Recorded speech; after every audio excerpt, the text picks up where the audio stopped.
At hindi po niya linulubayan. Couple of instances, ito ang aggressiveness ni Mike Holper nagbunga ng maganda para sa kanya. Fast-paced action here between Ginebra and Pure Foods. Lanete off the glass. Ito si Chico Lanete, inisip niya kanina mo pa ako pinahihirapan. Skoran nga kita para umatras ka ng konti. And a 6-point lead by Pure Foods. Maki Escalona. Sunday Salvacion back to Escalona. Escalona to Dita sa labas. Wala.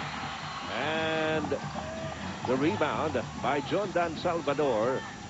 Time down to 18 seconds here in the first quarter.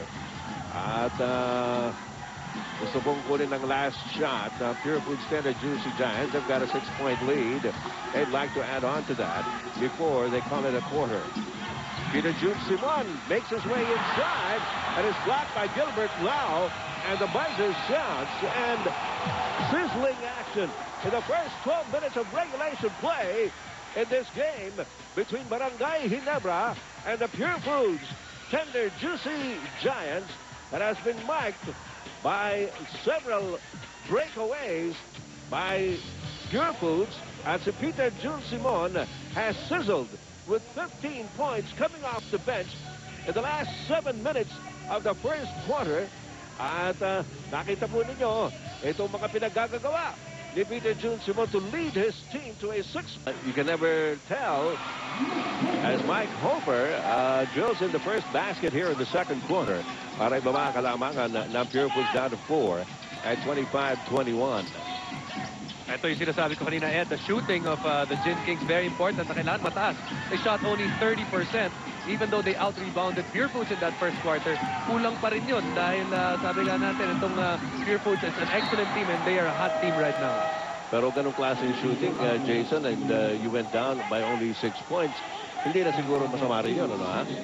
Well, they out-rebounded, Ed, itong Pure Foods at the start by over 5 rebounds. And the 24-second shot clock buzzer goes off. That was a Pure Foods in that particular play. So pupunta na naman sa Barangay Ginebra at pagkakataon na naman para sa kanila para bawasan pa ng bahagya itong 4 na puntos sa kalamangan ng Pure Foods sa kasalukuyan. Maki Escalona, Mike Holper, Salvacion. Balik kay Holper. Kanina pa yung give and go na ayaw tapusin ha. Ayaw mabuo. Those are the easy baskets at mga tutok na tira na they can't afford to miss. Roger Yap saying, nagtatama ako eh. Tinatamaan pa rin naman. Alright, a 30-second timeout is called here ng Pure Foods Tender Juicy Giants. Papaalala lang natin sa inyo, no? Ito pong Pure Foods, wala pang talo. Yan lang ang tanging kupunan na walang talo sa kasalukuyan sa ating classification basis. You look at what happened in our first game tonight. Alaska won over Well Coach 73-60. At si John Ferriols ang ating naging best player doon. At well, sinasabi nga natin, kakaiba po ang nangyari sa Pure Foods at sa Barangay Ginebra in their first 4 games. Walang natalo ang Pure Foods, pero itong Barangay Ginebra, isa lang ang tinalo. Yun ay ang Red Bull. Pagkatapos po ay 3 sunod-sunod na talo ang nasa mo ng Barangay Ginebra. Sands is in the game para sa Pure Foods. Misses on that attempt from way out. Mike Holper. Binigay kay Sunday Salvacion. His 3-point shot likewise did not go. Roger Yap. Kirby Raimundo. Tumaktak sa loob, down the middle. And there is going to be a foul called.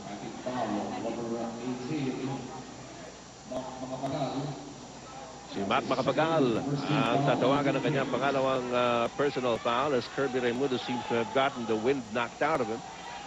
Pero matibay po yan. Konti pahinga, okay na naman. At balikan natin yung sinabi mo kanina, the Pure Foods has started the season 4-0. Napakaganda ng sinabi nito si Coach Ryan Gregorio na, it's not about starting the season 4-0. It's about ending the season 4-0. Dahil yung 4 na panalo, na yun ang kailangan para ikay mag-champion in a best of 7 series. Baka if you're going to end the season 4-0, make sure it's in the championship. Oh, sigurado na yun. Oo. Hindi, baka patapos ka nga na 4-0, pa-eliminated ka na pala. Here's Mike Holber. Hildebrand. Billy Mamaril against John Dan Salvador. Magandang matchup din yan. And Kirby Raimundo comes down with a rebound. Arito si Roger Yap. 6-point lead para sa Pure Foods with 9:52 to go in the second quarter.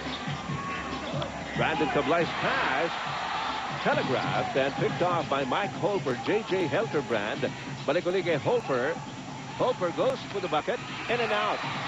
At unang tao sa ilalim para sa Barangay Ginebra.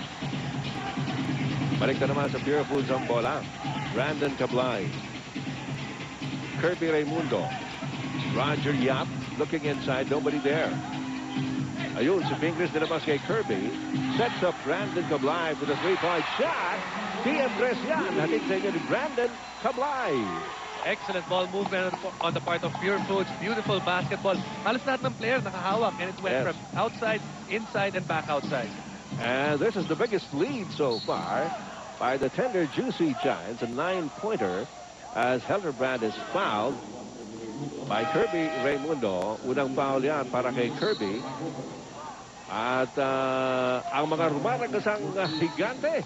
Dominic, ano ba nangyayari dito? Well, gustong-gusto nangyayari ni Coach Ryan Gregorio dito sa kanyang Pure Foods Giants. Sabi nga niya, nakikita nila ang role na pinapakita ng kanyang mga players. Sabi niya, you know, the focus is on James Yap and Kirby Raimundo, pero dapat mapansin din ng mga tao na Romel Aducol diving for the ball. Itong si RD Larom giving a screen for James Yap.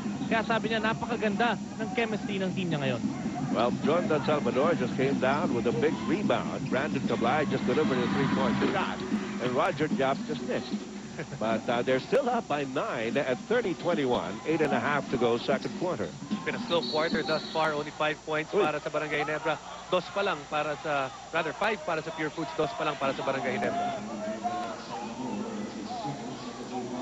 Si John Dan Salvador ang tinawagan ng kanyang pangalawang personal foul. And in action away from the ball. Meron pa tayo 8 minutes and 28 seconds to go. Second quarter ng larong ito ng Pure Foods at Ginebra. Siyam na puntos pa naghihiwalay sa dalawang koponan. We have a timeout. We go back to ABC 5. Nasa kalagitnaan na po tayo ng second quarter at nakikita niyo naman ang kanya-kanyang mga supporters. Ang dalawang koponan ito. Nasabi nga natin, dalawang kanyag na koponan. What can you expect, hindi ba? Ito si Rafi Rivas has been having problems trying to contain the basketball. He's been getting good passes, no, galing sa kanyang mga kakampi. Pero hindi niya matapos. Another turnover mula kay Rafi. Kanina naman mga layup na nawawala pa sa kamay niya. But generally, most of the big guys of Barangay Ginebra have failed to finish during that screen roll play. That's right. Kanina pa nila ginagawa yan to no avail. And Brandon Cablay naghatid na naman sa inyo na isang TM press para po lumamang ang Pure Foods ng 12 na ngayon at 33-21 here in the second quarter. Mamaril inside. Yan ang sinasabi mo, Jason. Ang dami nilang mga opportunities sa harap na mismo ng ring. Ayaw pang pumasok. But they've only had 1 field goal in this quarter. Have had more than 5 misses thus far. At actually, yung 2 points na yun ang unang 2 points dito sa second period. Galing sa Barangay Ginebra yun, pero hindi na nasundan so far. Roger Yap. J.J. Hildebrand, nakita niya si Sunday Salvacion up ahead. And Roger Yap says, I saw you too. Yan yung sinasabi nila, when you are finishing on layup, you have to finish strong. Nakita natin dito, si Sunday, pumreno siya. Kaya yun, nahabol tuloy siya nito si Roger Yap. At kitang-kita yan ni Roger Yap na sinopaw na husto. And that pass by J.J. Hildebrand hit the foot of Kirby Raimundo. Pero nakita natin doon ang scouting ng Pure Foods, ha? They trapped itong si J.J. Hildebrand right away, hoping to get the ball away from him because they know ito si J.J. siya yung magkikreate para sa lahat ng mga teammates niya. Pero alam mo, maraming nasayang na magandang pasa ito si J.J. Hildebrand. Sinasabi mo nga kanina, no? Na ayun, isa pa. Ronald Tubit, ayaw din. And Kablai takes it away. Para sa Pure Foods 10 to Juicy Giants. Roger Yap, sinasalubong ni Helterbrand. Gets it back out.